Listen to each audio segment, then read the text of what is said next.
Good evening, sir. Good evening.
Good evening, sir.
Sir ये page का जो पहला पॉइंट है वो समझा देंगे थोड़ा सा और एक बार। ठीक है, सेल रिप्रेजेंटेशन सर बात कर रहे हो क्या? सेल रिप्रेजेंटेशन का सर ठीक से सुनने नहीं दे रहा है। एक सेकंड। सर इलेक्ट्रोकेमिस्ट्री का वीडियो अपलोड आप कब करेंगे? अपलोड क्या तुमको चाहिए तो मैं भेज दूंगा, क्लास जो रिकॉर्ड हो रहा है आपको। अपलोड मैं भी नहीं करूंगा, अपलोड में आपको जो रिकॉर्डिंग चाहिए हो तो मैं शेयर कर दूंगा रिकॉर्डिंग आप लोगों के साथ। ठीक है, ओके सर। जो क्लासरूम का रिकॉर्डिंग है। Yes sir.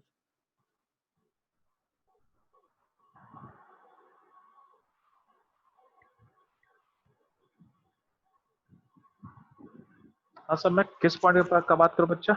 इस पॉइंट का बात करो क्या आप यहाँ पे? सर नहीं, वो पहला पॉइंट इस पेज का। अच्छा, यहाँ पे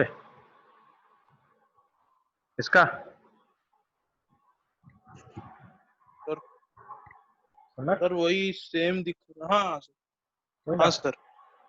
अरे पॉइंट ये था हाँ ना सर। कि जो आप लोग सॉल्व ब्रिज में जो सॉल्व चूज करते हो, ठीक है, तो उसमें पॉइंट है कि किसको किस सॉल्ट को लेंगे। तो कोई भी सॉल्ट हम नहीं ले सकते हैं, तो सॉल्ट को लेना है जिसका अनायन कटायन का साइज सिमिलर हो। ठीक है, क्योंकि मेरे लिए क्या था कि दोनों कंपार्टमेंट का चार्ज को सेम टाइम में यूटिलाइज होना चाहिए। ठीक है, दोनों कंपार्टमेंट यानी यहाँ जो कंपार्टमेंट आपको ये दिख रहा है, इस कंपार्टमेंट का चार्ज जिस टाइम में यूटिलाइज होगा सेम टाइम में इस कंपार्टमेंट का भी चार्ज न्यूट्रलाइज होना चाहिए। ये तभी पॉसिबल है जब यहाँ जो सॉल्ट चूज करोगे उसका साइज क्या होगा, उसका आनायन करेंट का साइज सिमिलर होगा, तभी वो क्या होगा, उसका मूवमेंट क्या होगा, सेम सेम यानी दोनों सेम स्पीड से मूव करेगा। उस केस में जितने टाइम में यहाँ पे आके आपका कटायन आएगा उतने टाइम में आपके यहाँ पे क्या पहुंचेगा, आनायन पहुंचेगा। ठीक है, तो आपका यहाँ पे सॉरी यहाँ पे चार्ज क्या है, यहाँ पे चार्ज पॉजिटिव है, यहाँ पे आनायन आएगा, और यहाँ पे चार्ज चूंकि नेगेटिव क्रिएट होगा तो यहाँ पे क्या कटायन आएगा। दोनों का टाइम ऑफ पहुंचने का जो टाइम होना चाहिए सेम होना चाहिए, वो तभी पॉसिबल है जो दोनों का स्पीड क्या होगा, दोनों का स्पीड क्या होगा, सेम होगा। दोनों का स्पीड क्या होगा, सेम होगा। इससे आप सोच सकते हो इससे क्या होगा। तो अगर दोनों का न्यूट्रलाइजेशन का रेट सेम रखना है तो क्या होगा, आपका जो सॉल्ट है उसका आनायन कटायन का साइज क्या होना चाहिए, आनायन कटायन का साइज क्या सिमिलर होना चाहिए, सिमिलर होना चाहिए। ठीक है, इसे आप सोच सकते हैं हम लोग। सर और एक डाउट है। हाँ बोलो। हाँ सर, वो बोले ना, वो अगर मतलब सेम टाइम पे न्यूट्रलाइज नहीं होगा तो वो इलेक्ट्रॉन फ्लो करेगा। नहीं, हाँ ब्लॉकेज मिल जाएगा आपको सर्किट का। मतलब पॉइंट ये है कि अगर मान लेते हैं कि तुम इस कंपार्टमेंट का चार्ज को न्यूट्रलाइज कर दिया, यहाँ पे चार्ज न्यूट्रल हो गया। एक कंपार्टमेंट क्या था, यहाँ पे सॉल्यूशन पॉजिटिव चार्ज हो गया था, उसको न्यूट्रलाइज कर दिया, और यहाँ का सॉल्यूशन आप न्यूट्रलाइज नहीं कर पाए उस टाइम पे, तो अल्टीमेटली आपके सिस्टम में नेट चार्ज यहाँ पे नेगेटिव बना हुआ है। तो नेगेटिव चार्ज जो होगा वो यहाँ का जो इलेक्ट्रॉन फ्लो है उसको क्या करेगा, ब्लॉक करेगा। प्लस क्या है, जो नेगेटिव चार्ज अगर क्रिएट हो जाएगा तो कॉपर प्लस टू का जो मूवमेंट है टुवर्ड्स इलेक्ट्रोड, यानी कॉपर जो कैथोड पे जो मूवमेंट है कॉपर प्लस टू का, वो भी नहीं हो पाएगा। उसको बेट सॉल्यूशन क्या करेगा, अट्रैक्ट करके रोक लेगा।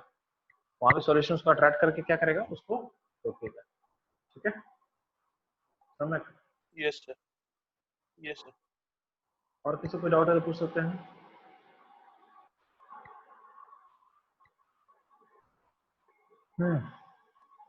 तो यार मेरा इंस्ट्रूमेंट जो मैंने टीचिंग के लिए जो मैं गैजेट में मैं मंगवाया हूँ वो थोड़ा वर्क नहीं करा सही से, पता नहीं क्यों। ठीक है, तो थोड़ा सा आप लोग प्रॉब्लम हो सकता है, और अगर ज़्यादा ये प्रॉब्लम रहेगा तो कल का क्लास में हो सकता है पोस्टपोन कर दो। ठीक है, तो ये मैं पहले से आपको बता दे रहा हूँ। देखते हैं, होपफुली कल तक ये काम अच्छे से करना चाहिए।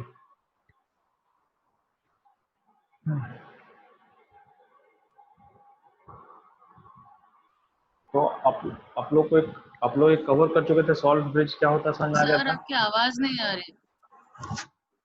आवाज अभी जा रही है अनन्या? सर अभी ठीक था। सर कुछ समय पहले जो क्लास के बारे में बताया वो सुनाई नहीं दिया। अच्छा ठीक है, पहले क्लास के बारे में था। ठीक है, कोई दिक्कत नहीं है। ठीक है, अभी जा रहा है अच्छे से ना, तो ध्यान देना। Yes sir. आप लोग को सॉल्ट ब्रिज में क्या सॉल्ट लेना है मैं बता चुका हूँ। ठीक है, तो आपके पास चूंकि आपका एग्जाम्पल में समझा चुका हूँ कि के प्लस का साइज अमोनियम प्लस का साइज आपस में सेम है, सीर माइनस साइज और नाइट्रेट का साइज, ये चारों कटायन आयन का साइज सिमिलर होता है। ठीक है, आपको याद करने के लिए मैं बता दे रहा हूँ। आपको क्या करना है, इन्हीं कॉम्बो में से कोई चूज कर लो। तो ये कुछ एग्जाम्पल याद करने के लिए आपको आसान हो जाएगा। तो क्या होगा, KNO3 होगा, NH4NO3 होगा, NH4Cl होगा। ठीक है, और KCl होगा। क्या होगा, KCl होगा। ठीक है, ये हो जाएगा आपका, ये हो जाएगा ये सब जो सॉल्ट होगा जो सॉल्ट ब्रिज में यूज हो सकता है। ठीक है, हाँ सर, मैं कुछ डाउट है क्या बच्चा? सर ये और क्या क्या एग्जांपल ले सकते हैं? इतना एग्जाम्पल काफी है, इतना तो याद करो ना, इतना एग्जाम्पल काफी है अभी के लिए। मतलब इतना बुक्स में इससे बाहर फिर ढूंढना पड़ेगा हम लोग को। ठीक है, बुक्स में इसमें से इतना भी नहीं रहता है, इसका आधा ही रहता है, 2 ही दिया रहता है। तो आपको लॉजिक समझ में आना चाहिए, लॉजिक समझ में आना चाहिए कि दोनों का साइज सिमिलर होना चाहिए, और कुछ एग्जाम्पल याद करने के लिए रखो। ठीक है, तो आप लोग को सेल को रिप्रेजेंट करना मैं सिखा चुका हूँ। तो सेल रिप्रेजेंट कैसे करता है, तो एनोड कैथोड, बीच में क्या होता है, डबल बार मतलब सॉल्ट ब्रिज। क्या होता है आपको, ये आपको बताता है सॉल्ट ब्रिज के बारे में। तो ध्यान देना, यहाँ पे क्या है, ये है आपका ऑक्सीडेशन हाफ है, और इसको बोला गया रिडक्शन हाफ। मतलब लेफ्ट में क्या दिखाना है, लेफ्ट में आपको ऑक्सीडेशन प्रोसेस को दिखाना है। तो एनोड पे जो प्रोसेस हो रहा होगा ना, जैसे इस ऊपर रिएक्शन में जिंक सॉलिड गया था जिंक +2 में, तो इस रिएक्शन को यहाँ दिखाएंगे, यहाँ पे ऑक्सीडेशन की तरफ दिखाएंगे।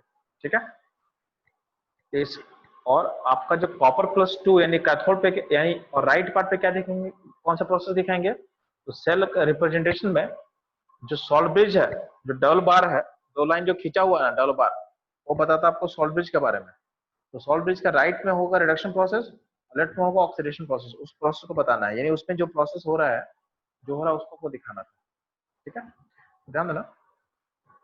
अगर हम लोग बात करते हैं तो लेफ्ट में जो यानी ऑक्सीडेशन किसका हुआ था, तो ऑक्सीडेशन किसका हुआ था आपको पता है, जिंक जिंक गया था जिंक +2 में, जिंक कहाँ गया था, जिंक +2 में। ठीक है, ये आपका ऑक्सीडेशन प्रोसेस हुआ था। तो ये जो लाइन जो खींचा ना, ये एरो को वर्टिकल लाइन से दिखा दिया गया है। यहाँ पे देखोगे तो आप ध्यान देना, ये देखो ये जो लाइन ये जो है, ये इस एरो के लिए वर्टिकल लाइन होता है, इस एरो के लिए वर्टिकल लाइन होता है। ठीक है, यहाँ पे जिंक सॉलिड कहाँ गया है, जिंक +2 एक्वस में, ये दिखा दिए। यहाँ पे जो इलेक्ट्रॉन का लॉस गया उसको नहीं दिखाएंगे, उसको छोड़ देंगे, यानी इलेक्ट्रॉन को नहीं बताना है। अगर यहाँ पे कोफिशिएंट लिखा रहेगा रिएक्शन में 2 या 3 ऐसा लिखा रहेगा, उसको भी मत दिखाना। आपका जो सेल रिप्रेजेंटेशन होता है ना, उसे बताना है कि कहाँ से बस कहाँ मूव करा सिस्टम विथ स्टेट। उसका स्टेट अगर सॉलिड है तो बताना है, गैस है तो बताना है, एक्वस है तो बताना है। ठीक है, तो आपको बताना है कि आपका जो एंटिटी है, जो आपका जो एलिमेंट है, जो भी स्पीसीज है, वो कहाँ से कहाँ जा रहा है, वो आपको समझाना बस। उसका कोफिशिएंट से मतलब नहीं है, उसमें इलेक्ट्रॉन का लॉस गेन से मतलब नहीं, उसको नहीं लिखना है आपको, उसको नहीं लिखना है। ठीक है, अब ध्यान देना राइट पार्ट में। अब यहाँ पे किसका रिडक्शन हुआ था, कॉपर +2 का रिडक्शन हुआ था। तो Cu+2 किस में जाता है, कॉपर सॉलिड में गया था, कॉपर यानी Cu+2 एक्वस कहाँ मूव कर रहा था, आपके कॉपर सॉलिड में मूव कर रहा है। ठीक है, तो इसको आपका राइट में दिखा दिया। यहाँ पे ये हो गया सेल का रिप्रेजेंटेशन। ये आपका बोर्ड के लिए बहुत इंपॉर्टेंट क्वेश्चन होता है, सेल को रिप्रेजेंट करना आपको आना चाहिए। अब ध्यान देना, यहाँ तक क्लास में डिस्कस किए थे। अब चलते हैं हम थोड़ा सा आगे। ठीक है, तो ध्यान दोगे। अब हमको सीखना है कि सेल का जो वोल्टेज है, वोल्टेज मतलब EMF। ठीक है, तो सेल का EMF कैसे हम सोचेंगे, तो ध्यान देना। तो मैंने लास्ट क्लास में बताया था कि अगर आपका कोई ऑक्सीडेशन प्रोसेस का जो EMF होगा, उसी के रिडक्शन प्रोसेस का जस्ट नेगेटिव होता है, जस्ट नेगेटिव होता है। फॉर एग्जाम्पल, तो लास्ट क्लास में उसमें हम बात किए थे, उसको बस मैं एक बार रिपीट कर रहा हूँ आपके लिए। अगर मान लें यहाँ पे देखोगे तो आपका जिंक है, तो जिंक +2 में गया है। ठीक है, तो अगर मान लेते हैं कि यहाँ पे प्रोसेस क्या ऑक्सीडेशन प्रोसेस हुआ है, तो ऑक्सीडेशन प्रोसेस का अगर इसका अगर EF का बात करते हैं, ऐसा इसको अगर बोलते हैं कि जो इसको E मतलब EF। ठीक है, E मतलब EF है। यहाँ कहाँ क्या हुआ है, जिंक जो है, जिंक गया है जिंक +2 में, तो उसका ऐसा दिखा दिए, यानी जिंक से जिंक +2 बनने का EF ये बता रहा है आपको। ठीक है, तो इसको अगर हम X बोल दे रहे हैं, क्या बोल रहे हैं, इसको हम X बोल दे रहे हैं। अब क्या होगा अगर कोई उल्टा बोलेगा, ठीक है, उल्टा बोलने का मतलब है कि अगर बोला जाए कि जिंक +2 से जिंक जाने का EF क्या होगा, जिंक +2 से जिंक जाने का EF क्या होगा, उसमें क्या है ना। तो अगर इसको हम X बोल रहे हैं ना, अगर जिंक से जिंक +2 जाने का X बोल रहे हैं, तो जिंक +2 से जिंक जाने का हो जाएगा वैल्यू -X। क्या हो जाएगा, -S। यानी ऑक्सीडेशन प्रोसेस का जो EF होगा, प्रोडक्शन प्रोसेस, उसी प्रोसेस के को अगर उल्टा करोगे यानी रिवर्स करोगे, उसका जस्ट नेगेटिव हो जाएगा। क्या होगा, जस्ट नेगेटिव हो जाएगा। तो क्या हो जाएगा पास, EF ऑफ जिंक +2 से जिंक +2 से, ठीक है, तो जिंक +2 से जिंक का जो है वो हो जाएगा -X। क्या हो जाएगा, -X हो जाएगा। तो यहाँ पे लिखा हुआ है कि अगर हम देखो यहाँ पे जिंक से जिंक +2 का EF, यानी यहाँ पे किसका EF है, ऑक्सीडेशन प्रोसेस का EF है, वो जस्ट क्या हो जाएगा, रिडक्शन प्रोसेस की EF का क्या होगा, रिडक्शन प्रोसेस का EF के नेगेटिव होगा। ठीक है, तो जिंक से जिंक +2 का EF क्या होगा, नेगेटिव ऑफ जिंक +2 से जिंक प्लस का EF का बराबर होगा। ठीक है, सिमिलरली अगर हम कॉपर का बात कर रहे थे, तो कॉपर यहाँ पे बेसिकली क्या हो रहा है, रिड्यूस हो रहा है। क्या हो रहा है, रिड्यूस हो रहा है। तो कॉपर रिड्यूस होता है, यहाँ पे क्या होगा, उसका रिडक्शन पोटेंशियल निकलेगा, जो प्रोसेस है वही तो निकलेगा ना।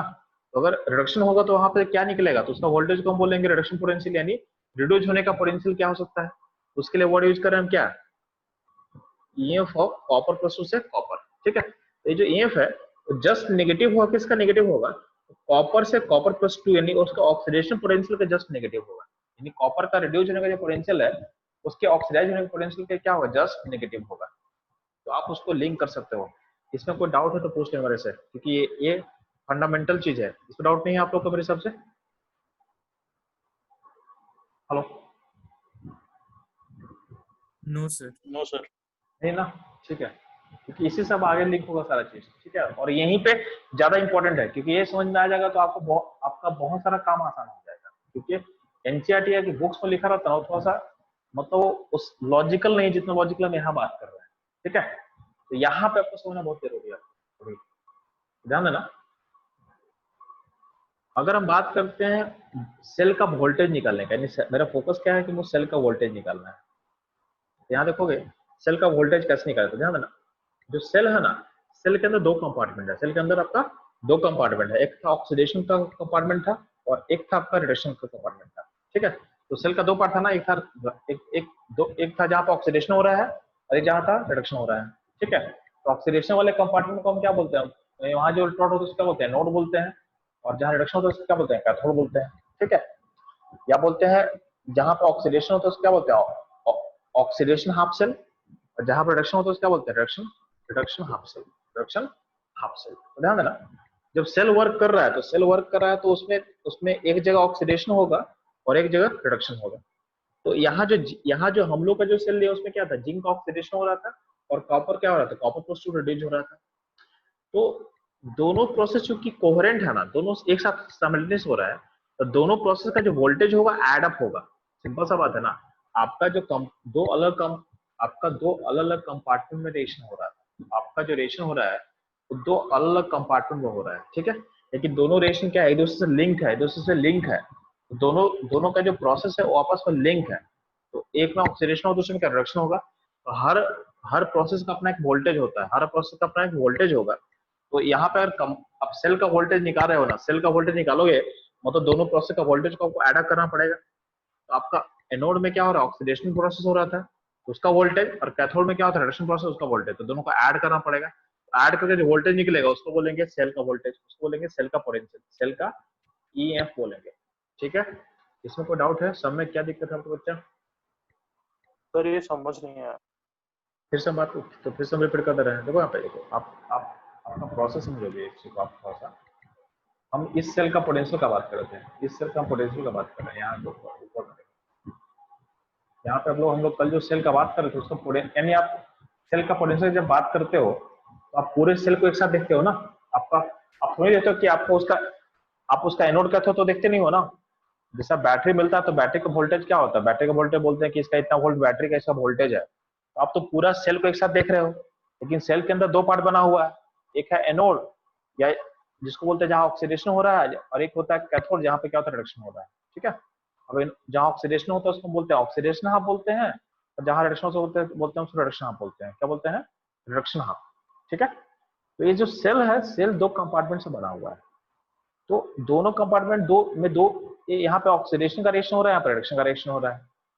तो लेकिन दोनों रिएक्शन के आपस में क्लब है, क्योंकि दोनों एक साथ ऑपरेट कर रहा है। यहाँ पे ऑक्सीडेशन होगा, वही इलेक्ट्रॉन यहाँ जाके उसको क्या करेगा, रिडक्शन में उसको हेल्प करेगा।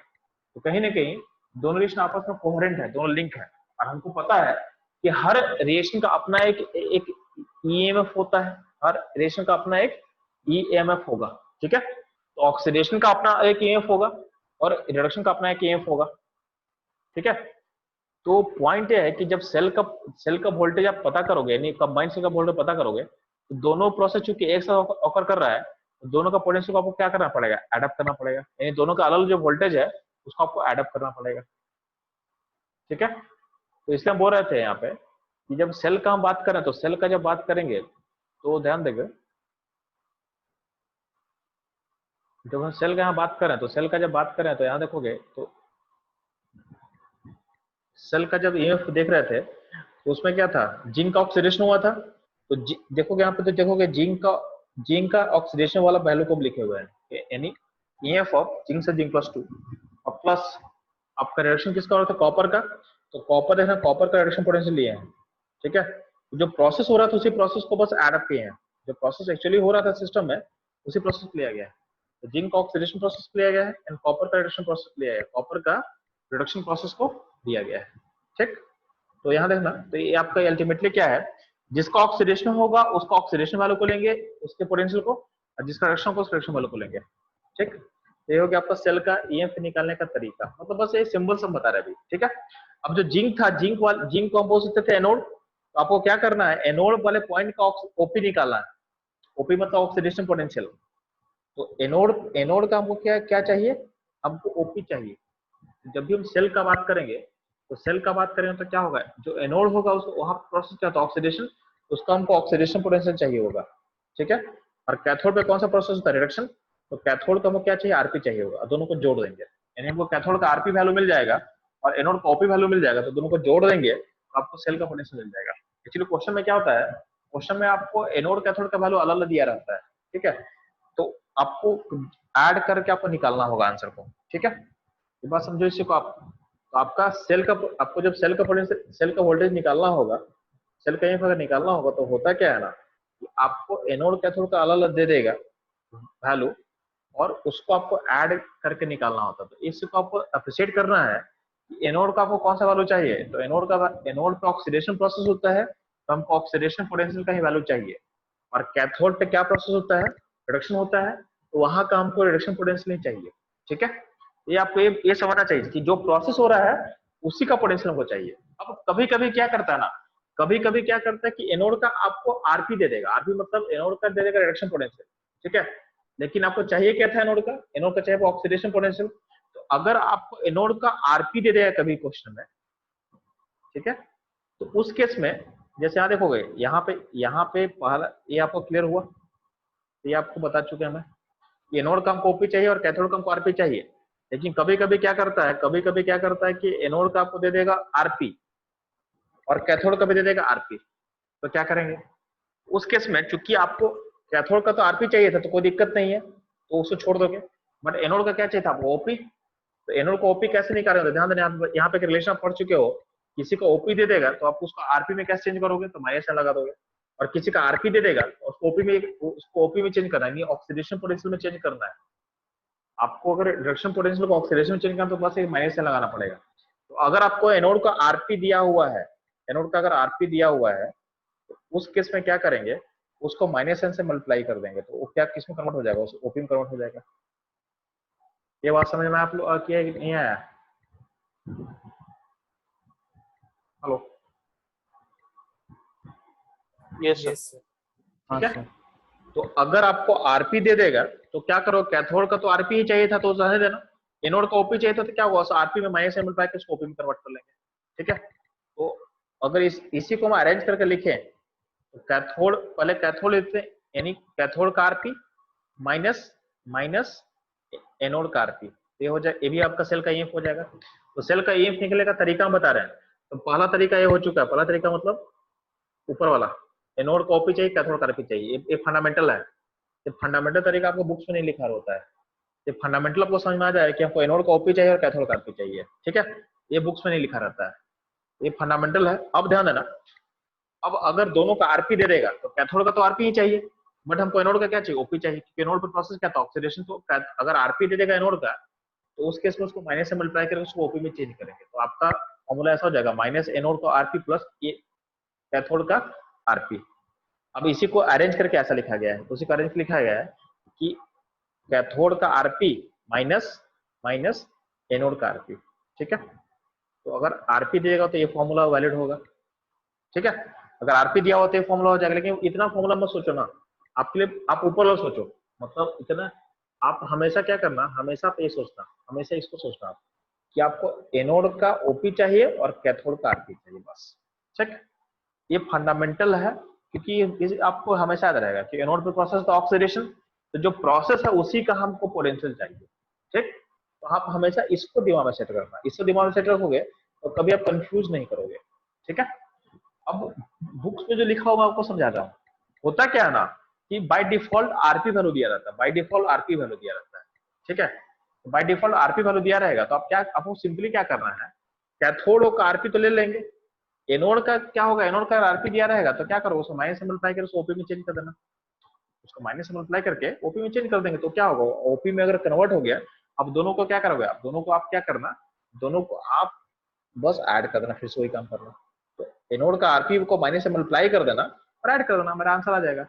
अब बुक्स में क्या करते हैं, बुक्स में लिखा हुआ है उसमें क्या करते हैं, उस तरह नहीं सोच के उस एक नया फॉर्मूला दे दिया आपको, क्या बोल दिया कि कैथोड का आरपी माइनस एनोड का आरपी, सेम तरीका, मतलब जो इस ये जो ऊपर जो इक्वेशन लिखा हुआ है उसी को लिखने का एक नया तरीका है यहाँ पे, एक नया मतलब दोनों अलग अलग चीज नहीं है, इसको आपको अप्रिशिएट करना है कि दोनों सेम ही चीज है, ठीक है।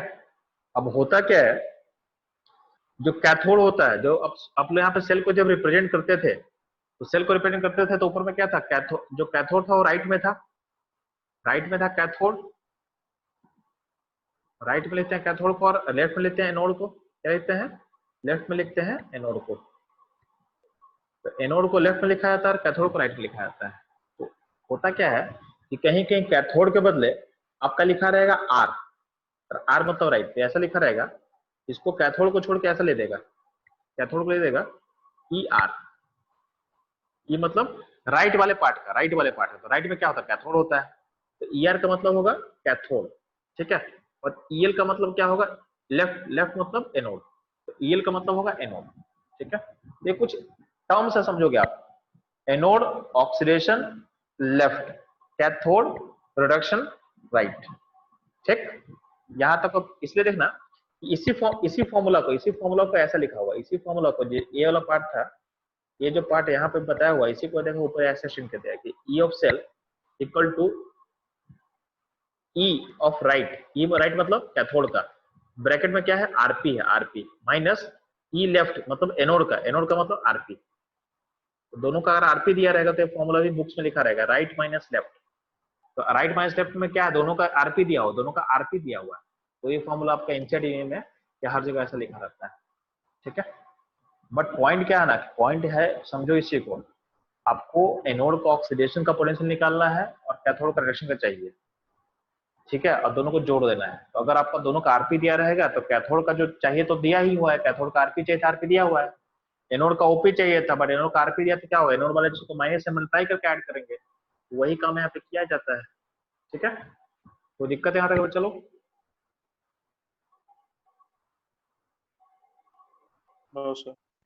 सर ठीक है, समझ में आ रहा है इतना, मतलब देखो यही यहाँ पे समझो क्योंकि यही इंपॉर्टेंट है, आगे बहुत आसान हो जाएगा, आगे बहुत आसान हो जाएगा, क्योंकि यहाँ पे अगर समझ में नहीं आएगा ना तो बाकी कंफ्यूजन रहेगा आपको कि यहाँ पे ऐसा क्यों करे बार बार, ठीक है। तो ये आपको समझ आए कि हाँ एक्चुअली करना क्या है, तो हम क्या बोले कि जो प्रोसेस है उसे कर देना है, कुछ नया दिमाग नहीं लाना अपना आपको, ठीक है। एनोड ऑक्सीडेशन का तो उसको ओपी चाहिए, कैथोड ऑक्सीडेशन का तो उसका आरपी चाहिए, बस यही चीज है। अब यही चीज बुक्स में लिखा नहीं रहता है, यही पे बुक्स में लिखा नहीं रहता है, ध्यान है ना। इसका मतलब तो हम देखो तो सेल का ईएफटी को रिप्रेजेंट करने का इतना सारा फॉर्मूला पॉसिबल है, ठीक है। तो अगर मान ले कि अगर मेरे को दिया रहेगा अगर अगर एनोड को ओपी दिया, कैथोड का आरपी दिया, तो मेरे को जो चाहिए मिल गया, एनोड को ओपी चाहिए था, कैथोड का आरपी चाहिए, तो ये फॉर्मूला हो जाएगा, दोनों को लेके ऐड कर दिया जाएगा, ठीक है।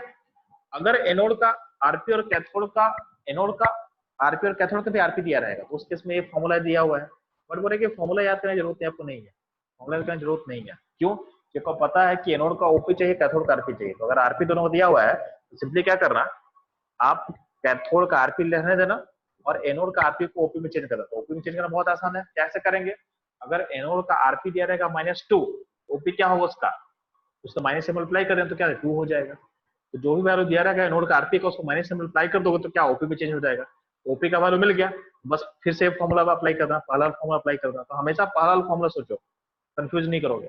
अगर मान लो दोनों को ओपी दिया रहेगा, दोनों को ओपी दिया रहेगा, एनोड का भी ओपी दिया है, कैथोड का भी ओपी दिया है, तो उस केस में क्या करोगे, एनोड का तो ओपी ही चाहिए आपको, बट कैथोड का क्या चाहिए, आरपी चाहिए, उस केस में क्या करोगे, कैथोड के ओपी वैल्यू को माइनस से मल्टीप्लाई करके ऐड करोगे, तो देखोगे उसके लिए थर्ड फॉर्मूला दिया हुआ है यहाँ पे, ये थर्ड फॉर्मूला दिया हुआ है कि अगर दोनों को ओपी दिया रहा है तो कैसे सोचेंगे हम लोग, तो एनोड को ओपी चाहिए था, कैथोड का आरपी चाहिए, तो क्या होगा, उसको ओपी को माइनस से मल्टीप्लाई करके उसको ओपी में चेंज कर, आरपी में चेंज कर देंगे। और दोनों अगर उल्टा बोलेगा कि एनोड का आरपी दे देगा और कैथोड को ओपी दे देगा, तो एनोड का चाहिए क्या, एनोड का आरपी दे देगा तो उसको ओपी में कैसे चेंज करेंगे, माइनस से मल्टीप्लाई करेंगे, ठीक है।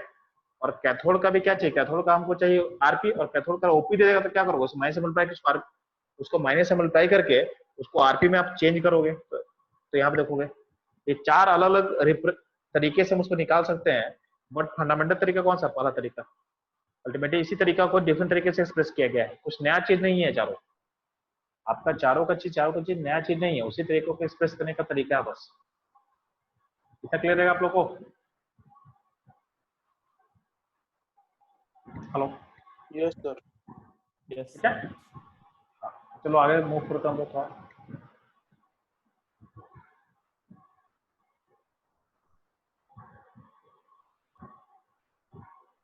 ध्यान देना,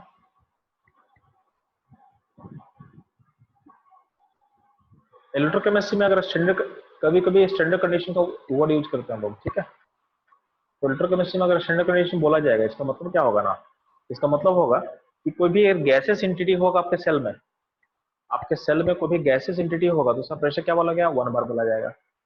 टेम्परेचर कितना रखा गया, 298 केल्विन, 298 केल्विन टेम्परेचर रखा गया। और कोई अगर एक्वा सॉल्यूशन होगा तो उसका जो कॉन्सेंट्रेशन होगा 1 मोलर होगा। तो एक कंडीशन है स्टैंडर्ड कंडीशन इलेक्ट्रोकेमिस्ट्री का, ठीक है। गैसेस एंटिटी का प्रेशर कितना होना चाहिए, 1 बार होना चाहिए। टेम्परेचर कितना होना चाहिए, 298 केल्विन होना चाहिए। और आपका जो कॉन्सेंट्रेशन है क्या होना चाहिए, 1 मोलर होना चाहिए। इस कंडीशन पे क्या बोलते हैं कि आपका सेल स्टैंडर्ड कंडीशन पे मौजूद है इस केस में। तो अगर स्टैंडर्ड कंडीशन का जो जो जो सेल का वोल्टेज निकालते हो, उस वोल्टेज को हम बोलते हैं ई नोट। क्या बोलते हैं, नोट। तो ई नोट नीचे लगा हुआ है तो ऊपर लगा होना चाहिए, ये ऊपर लगा होना चाहिए, ठीक है। तो ऐसा कोई आपको इसमें ये इस तरह का सिंबल रहेगा, ई नोट, ठीक है। ई नोट का मतलब है कि आपका कंडीशन क्या स्टैंडर्ड है, कंडीशन क्या है आपका स्टैंडर्ड है। तो अब ध्यान देना,